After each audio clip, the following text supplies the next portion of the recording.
Isaiah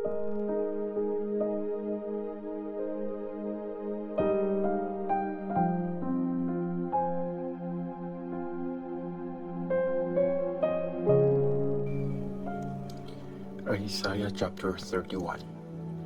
Tao lang ang mga Egyptians.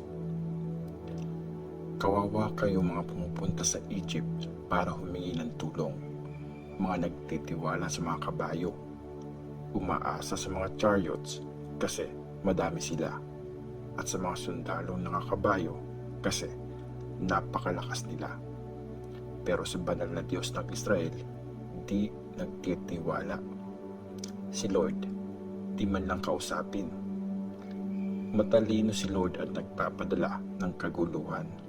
Hindi binabawi mga salita niyang binitawan, at paparusahan ang masasama, pati na yung mga tumutulong sa mga gumagawa ng kasalanan.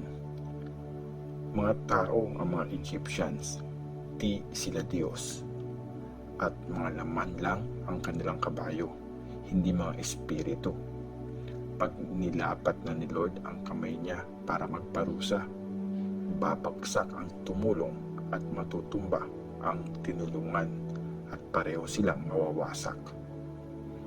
Oo, sabi ni Lord sa akin, kaya ng layon na umaangil sa kanyang biktima, kahit pa magkumpulan ang isang grupo ng mga shepherds laban sa kanya. Di ito matatakot sa mga sigaw nila o kakabahan sa kanilang mga ingay. Ganon din si Lord na makapangyarihan.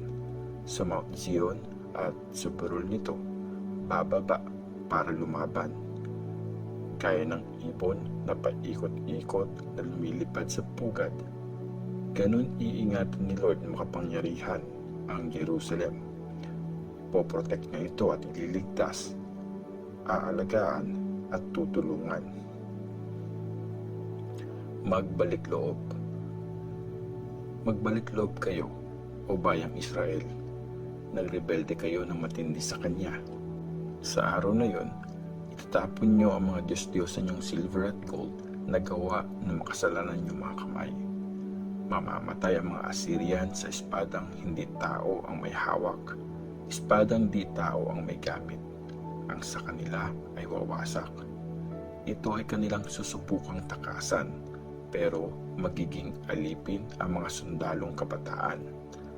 Tatakbo sa takot ang kanilang army na inaasahang depensa, at sa panik ng mga officers, iiwan ang bandila nila. Sabi ni Lord, siya na ang apoy ay nasa Zion, na ang pugon ay nasa Jerusalem. Isaiah chapter 32. Maghahari ang katarungan. Makikita nyo, may haring matuwid na mamamahala, at ang mga leader ay mamumuno ng patas. Bawat isa ay parang magiging taguang lugar mula sa malakas na hangin, magiging silungan mula sa bagyo. Gaya ng umaagos na tubig sa disyerto, gaya ng lilim na malaking bato sa tuyong lupain. Kaya hindi ipipikit ang mga mata ng nakakakita, at makikinig ang mga tenga ng nakakarinig.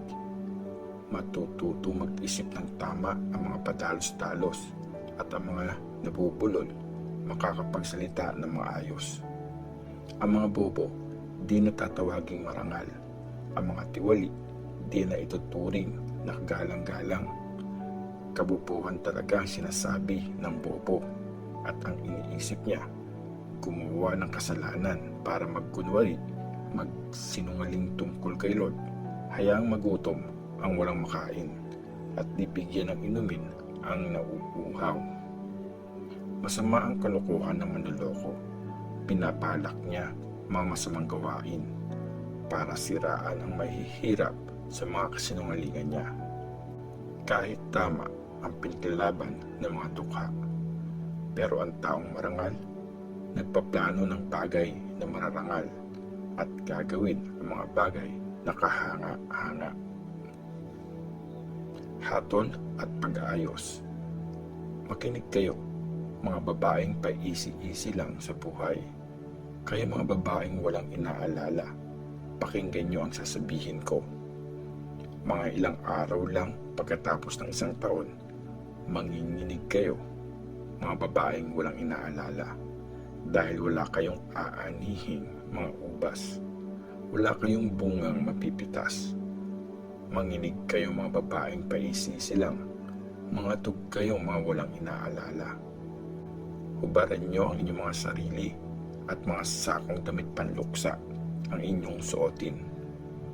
Sa sakit na nararamdaman nyo, suntukin ang inyong mga dibdib dahil hindi na mataba ang lupa, hindi na magiging mabunga ang ubasan, kasi ang lupa ng bayan ko tinubuan na ng halamang matitinik, pati na lahat ng masayang bahay sa masayang city.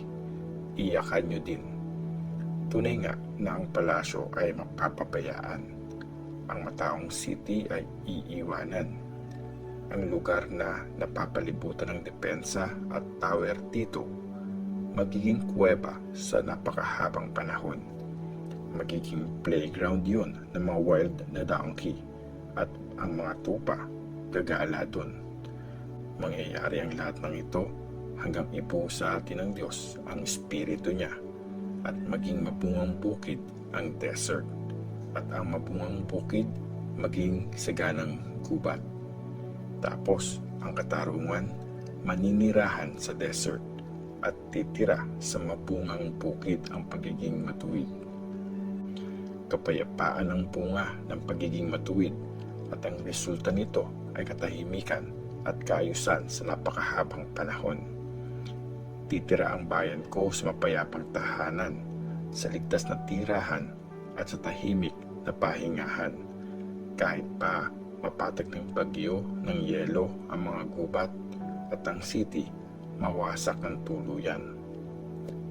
Blessed kayong mga nagtatanim sa tabi ng tubigan, kayong mga hinahayaang gumala ang mga baka at donkey nyo kung saan gusto ng mga ito.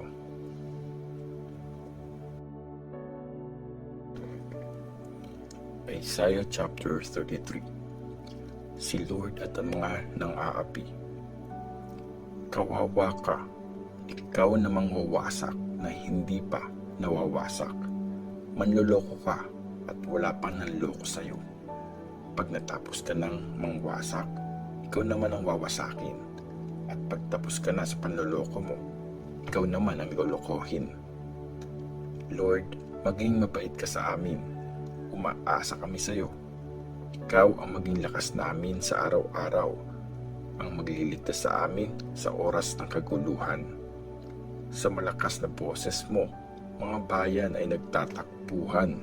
Naghiwa-hiwalay ang mga bansa nung pinakita mo ang iyong kapangyarihan.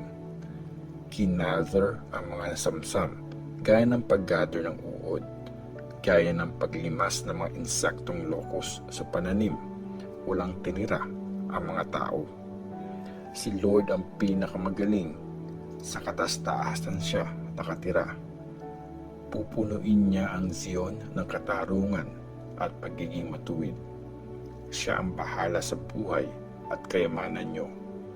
Karunungan, kaalaman at takot kay Lord ang mga yamang binibigay niya. Tingnan nyo, humihingi ng tulong sa kalye ang matatapang. Ang mga representative ng kapayapaan ay nag-iiyakan. Iniwan na ang mga daanan, wala ng taong dumadaan. Sinira na ang mga kasunduan, mga witness di pinapaniwalaan. Mga tao sa isa't isa wala ng pakialam. Nagluluksa ang lupain at nanghihina. Natuyot ang Lebanon at naranta. Natuyot ang Lebanon at nalalanta. Parang desert ang Sharon, at ang Bashan at Carmel ay nawalan na ng dahon.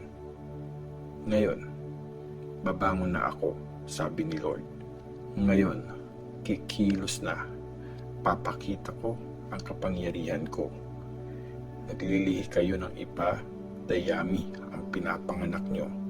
Parang apoy ang inyong hininga na tutupok sa inyo, at susunugin hanggang maging abo ang mga tao. Gaya ng mga pinutol na tinik, sinusunog ang mga ito. Pakinggan nyo, kayong malalayo, kung ano ang ginagawa ko. Kayong malalapit, kapangyarihan ko ay inyong kilalanin.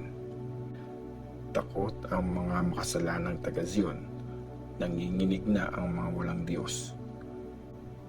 Sino sa atin ang makakastay kahit sandali sa tumutupok na apoy? Sino makakastay sa walang tigil na apoy?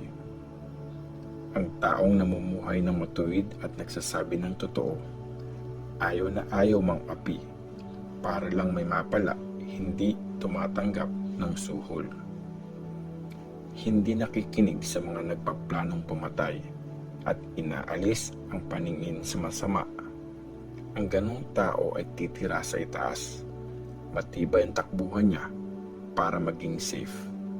Lagi siyang may makakain. Sigurado ang kanyang iinumin. Ang matagumpay na bukas. Makikita ng inyong mga mata ang hari sa kanyang ganda. Makikita niyo ang lupain na napakalawak. Mapapaisip kayo sa mga dati niyong kinakatakutan. Nasaan na ang nagbibilang? Nasaan na ang nagtitimbang? Nasaan na yung nagbibilang ng mga tower? Di nyo na makikita ang mayayabang, mga taong ang salita di nyo maintindihan, nabubulol sa salitang di nyo magets. Tingnan nyo ang Zion, ang city ng ating mga piyesta. Ang Jerusalem, makikita ng inyong mga mata. Tahimik na tirahan, parang tent na di magagalaw. Di mabubunot ang mga panantusok dito at di mapuputol ang mga lubid nito. Doon, ang kapangyarihan ni Lord ay makikita natin. Para siyang lugar na may malalawak na ilog at batis. Walang mga bangkang may sagwan ang makakadaan o mga barkong panggera ang makakalampas. Kasi si Lord ang judge natin. Si Lord ang leader natin. Si Lord ang hari natin. Siya ang magliligtas sa atin. Maluwag ang pagkatali ng lubid mo. Di nito kayang mapirmi ang poste sa pwesto o mailadlad ang layag. Kaya paghahatian ang mga bihag at nasamsam na napakadami. Kahit ang mga pilay, bibigyan ng parte at walang nakatira ang magsasabing may sakit siya. Mapapatawad ang mga kasalanan ng mga taong doon nakatira.